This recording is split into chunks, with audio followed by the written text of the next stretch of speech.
So guys, आज मैं explain करने वाला हूँ माई एस्ट्रा सिस्टम के चैप्टर 36 को, जिसका नाम है queen Nina break Jackson heart and a rescue mission and princess Ruby entry.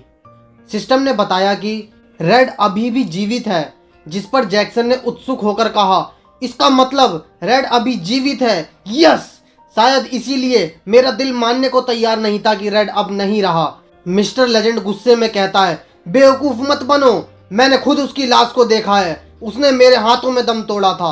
Michael ने हैरानी से कहा, कोई समझाएगा यहाँ क्या हो रहा है और बबलू का क्या? जैक्सन ने समझाते हुए कहा, एम मेरी बात का यकीन करो, सिस्टम कभी झूठ नहीं बोलता।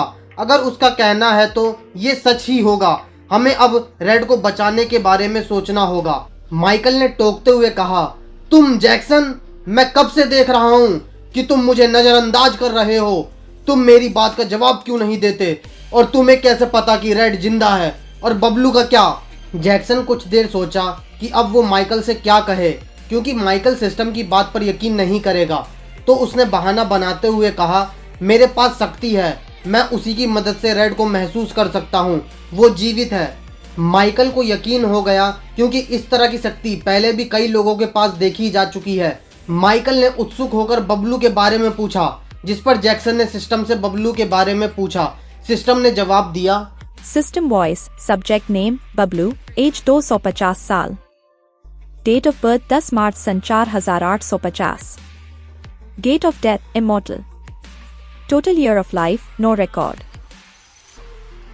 अपने सामने होलोग्राम स्क्रीन पर आए आंकड़े देखकर जैक्सन चौंक गया। है क्या बबलू अमर है? माइकल ने टोकते हुए कहा, क्या कहा तुमने? अमर? जैक्सन ने अपनी बात काटते हुए कहा, नहीं, वह बस मेरे मुंह से यूं ही निकल गया। खुशी की बात यह है कि मैं पूरे दावे के साथ कह सकता हूं कि बबलू भी अभी जिंदा है। माइकल ने उत्सुक होकर कहा, यह सुनकर मुझे बहुत खुशी हो रही है। अब हमें उसे बचाने पर ध्यान देना चाहिए। मेरे पास प्लान है। एम ने पूछा, कैसा प्लान? माइकल ने कहा, हम पिछली बार की तरह यूं ही उस दुनिया में नहीं जा सकते। तुमने देख ही लिया कि पिछली बार हमारे साथ क्या अंजाम हुआ था। हम बड़ी मुश्किल से अपनी जान बचाकर यहाँ आए हैं, तो मैं किसी को जानता हूँ जो हमारी मदद कर सकता है। जैक्सन ने कहा, कौन है? बताओ, कहाँ मिलेगा वो? माइकल ने कहा, वो और कोई नहीं, 5वें मास्टर रेनमॉस हैं। मास्टर रेनमॉस का नाम सुनकर मिस्टर लेजेंड चौंक गया। एक बार फिर उसके दिमाग में पुरानी यादें घूमने लगी, लेकिन तभी जैक्सन ने उसके कंधे पर हाथ रखकर कहा, अभी नहीं, बाद में। मिस्टर लेजेंड ने गहरी सांस लेते हुए कहा, और तुम्हें ऐसा क्यों लगता है माइकल कि वह हमारी मदद करेंगे? माइकल ने हंसते हुए कहा, क्योंकि मैं उनका ग्रैंडसन हूँ। पर यह बात 12 मास्टर और मैं ही जानता हूँ। जैसा कि तुम्हें पता है कि सभी मास्टर दुनिया से छुपकर रहते हैं और वह दुनिया में हो रही घटनाओं पर बिल्कुल भी ध्यान नहीं देते, लेकिन मेरे अनुरोध पर वह हमारी मदद जरूर करेंगे। वैसे भी लास्ट टाइम उन्होंने मुझसे वादा किया था कि वह मेरी एक इच्छा पूरी करेंगे। अब वक्त आ गया है। जैक्सन ने उत्सुक होकर कहा, ये बहुत अच्छी बात है। अगर 12 मास्टर में से कोई एक भी हमारा साथ देता है तो हम आसानी से अपने दोस्तों को बचा सकते हैं।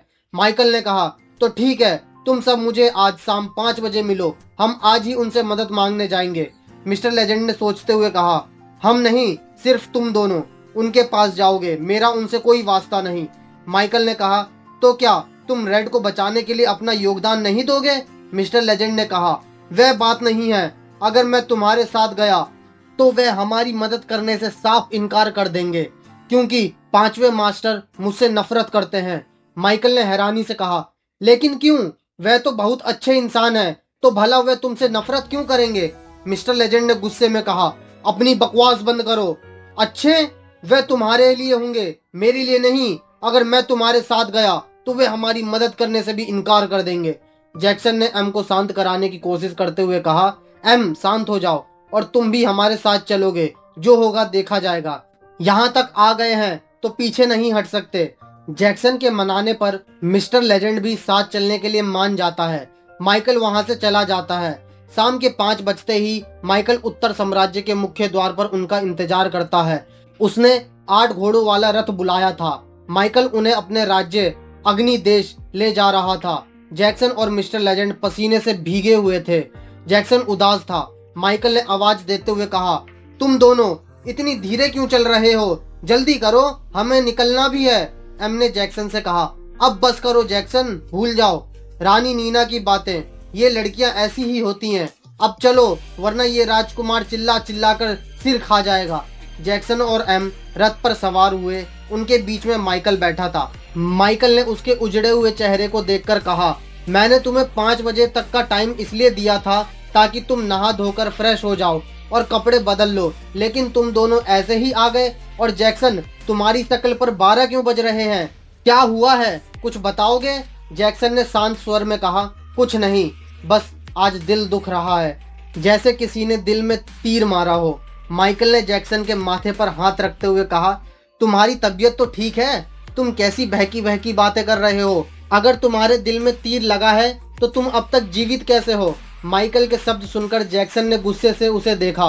एम ने जैक्सन को शांत कराया और कहा, राजकुमार, मैं आपको बताता हूँ। जैक्सन की उदासी की वजह महारानी नीना है। कुछ देर पहले जैक्सन और मिस्टर लेजेंड नीना के महल में उससे मिलने जाते हैं। पहले तो द्वारपाल उन्हें रोक देता है, लेकिन फिर नीना के आदेश पर वह उन्हें अंदर जाने देता है। अंदर जाने के बाद सिंहासन पर बैठी हुई नीना को देखकर जैक्सन की आंखें चौड़ी हो जाती हैं। नीना ने ऊंची आवाज में कहा, कहो, क्यों आए हो तुम दोनों यहाँ? जैक्सन ने कहा, राजकुमारी नीना, वो मैं। नीना ने जैक्सन को टोकते हुए चिल्लाया, राजकुमारी नहीं, अब हम रानी हैं, तो ये दांत दिखाना और शर्माना बंद करो। नीना के शब्द सुनकर जैक्सन को जोर का झटका लगा। उसे अब पता चला कि राजकुमारी नीना उसे बचाने उस दुनिया में आई। इसी कारण जैक्सन के दिल में नीना के लिए प्यार उमड़ आया था। उसका प्यार नीना उसको उसकी तरफ खींच लाया था, लेकिन आज वह कंफ्यूज हो गया। उसे समझ नहीं आया नीना आज इतने गुस्से में और रूखे अंदाज में उससे बात क्यों कर रही है। जैक्सन ने कहा, आपने हमें बचाया है तो इसलिए मैं आपको धन्यवाद बोलने आया था। आपका धन्यवाद महारानी साहिबा। मैं आपका ये एहसान जिंदगी भर नहीं भूलूंगा और मेरा वादा है, अगर भविष्य में कभी भी आपको मेरी जरूरत पड़ी तो मैं जरूर आऊंगा। नीना ने रूखे अंदाज में कहा, बेवकूफ, खुद की जान बचा नहीं सकते और मेरी मदद करोगे? सैनिकों, इसे इसी वक्त यहाँ से उठाकर बाहर फेंक दो और दोबारा यहाँ दिखे तो इसे काल कोठरी में डाल देना। नीना की बात सुनकर जैक्सन को जोर का झटका लगा। वह कुछ कहता इससे पहले ही सैनिकों ने उसे महल से बाहर निकाल दिया। उनके जाने के बाद नीना ने खुद से कहा, अब हम रानी बन चुके हैं, पूरे देश की जिम्मेदारी हमारे कंधों पर है। हम इन बेकार की चीजों में अपना वक्त बर्बाद नहीं कर सकते। हमें माफ कर देना जैक, तुम्हें बचाने की कीमत हमने अपने पिता को खोकर चुकाई है। अब हम कुछ और नहीं खो सकते। यादों से बाहर आकर मिस्टर लेजेंड ने माइकल से कहा, तो इस वजह से ये इतना उदास है। माइकल ने हंसते हुए कहा, तो इसमें इतना उदास होने वाली क्या बात है? ये राजकुमारी और राजा रानी अक्सर लोगों पर चिल्लाते ही रहते हैं। अगर तुम उनकी बातों का इतना बुरा मानोगे तो कैसे जियोगे? जैक्सन ने खुद से कहा, अब इसे कौन समझाए कि जब हम किसी को चाहते हैं और वही हमें बेइज्जत करता है तो कैसा लगता है। कुछ देर जैक्सन की खींचातानी करने के बाद माइकल ने रथ के सारथी से चलने को कहा। सरजी ने घोड़े की लगाम खींची और सब सपाट जमीन पर दौड़ने लगे। पूरी रात सफर करने के बाद आखिरकार माइकल अपने अग्नि देश की सीमा पर पहुंच ही गया। वह उन सभी को अपने साथ मुख्य महल में ले गया। अग्नि देश एक खूबसूरत और शानदार देश है। यहाँ की इमारत अधिकतर लाल बालुआ पत्थर से बनाई गई है। साथ ही यहाँ के मुख्य महल में संगमरमर का इस्तेमाल किया गया है।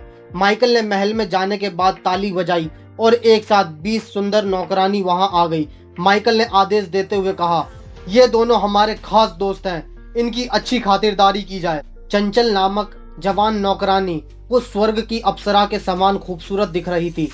सफेद चमचमाती साड़ी और वह बहुत खूबसूरत दिख रही थी। उसने सिर झुकाकर कहा, जैसी आज्ञा राजकुमार।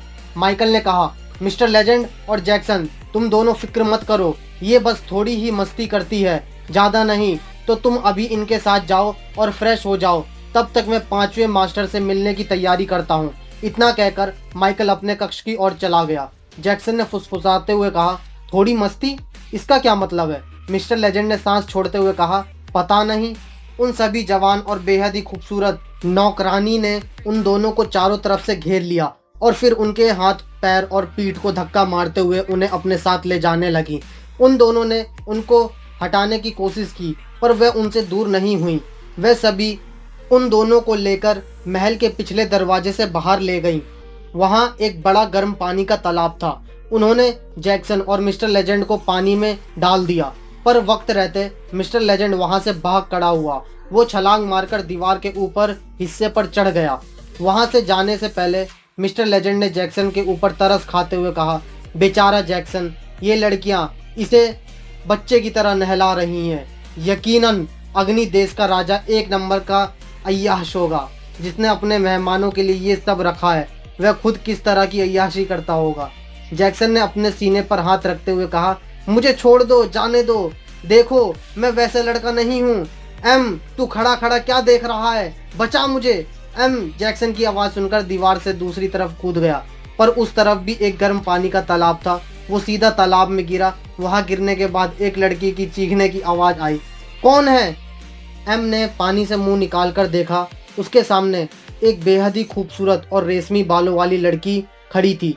वो अग्नि देश की राजकुमारी और माइकल की बहन रूबी है। एम उसे देखकर घबरा गया।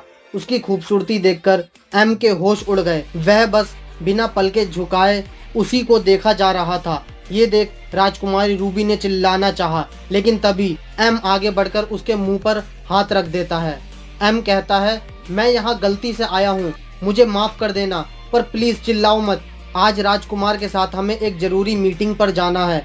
अगर किसी ने हमें यहाँ देख लिया तो वह हमें काल कोठरी में डाल देंगे। प्लीज चिल्लाना मत, मैं जाता हूँ और आप घबराओ मत, मैंने कुछ नहीं देखा। उस तालाब के चारों ओर ऊंची दीवारें बनी हुई थी और एक छोटा सा गेट वहां बनाया गया था। राजकुमारी रूबी की चीख सुनकर एक सैनिक ने जोर से दरवाजा खटखटाया और कहा, राजकुमारी आप ठीक हैं? क्या होगा आगे? क्या मिस्टर लेजेंड को राजकुमारी को छेड़ने के जुर्म में गिरफ्तार कर लिया जाएगा? कैसे बचाएंगे ये लोग रेड और बबलू को? कौन है 12 मास्टर्स? क्या रहस्य है अग्रदानव, डीमन किंगडम, डेडली आइलैंड और 12 मास्टर्स का? जानने के लिए सुनते रहें रोमांच से भरपूर ये अद्भुत कहानी माई एस्ट्रा सिस्टम, सिर्फ नॉवल दुनिया पर।